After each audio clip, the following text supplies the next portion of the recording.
સમાચારો વિસ્તારપૂર્વક તો આજે રાજ્યમાં મધ્યમથી ભારે વરસાદની આગાહી કરવામાં આવી છે। બનાસકાંઠામાં અત્યંત ભારે વરસાદનું રેડ એલર્ટ, તો સાબરકાંઠા, મહેસાણા, અરવલ્લીમાં પણ રેડ એલર્ટ આપવામાં આવ્યું। સુરેન્દ્રનગરમાં અત્યંત ભારે વરસાદનું રેડ એલર્ટ અપાયું છે।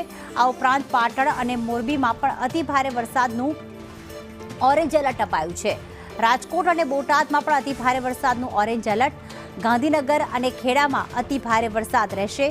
મહીસાગરમાં પણ અતિ ભારે વરસાદનું ઓરેન્જ એલર્ટ આપવામાં આવ્યું છે। તો અમદાવાદ અને અન્ય જિલ્લાઓમાં પણ ભારે વરસાદનું યલો એલર્ટ આપવામાં આવ્યું છે। રાજ્યમાં હાલ 4 વરસાદી સિસ્ટમ સક્રિય છે। Low pressure system, upper air cyclonic circulation system સક્રિય થતા અને ટ્રફ લાઇન પસાર થતા રાજ્યમાં વરસાદની આગાહી કરવામાં આવી છે।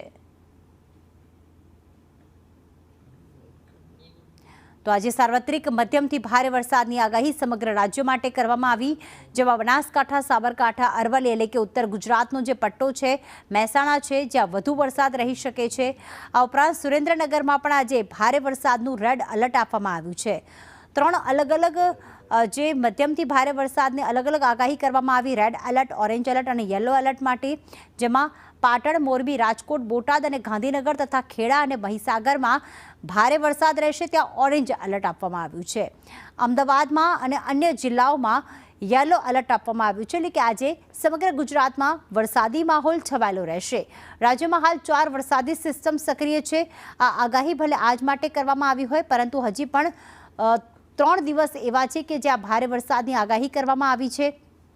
8 તારીખ સુધી ગુજરાતમાં સાર્વત્રિક વરસાદી માહોલ રહેશે।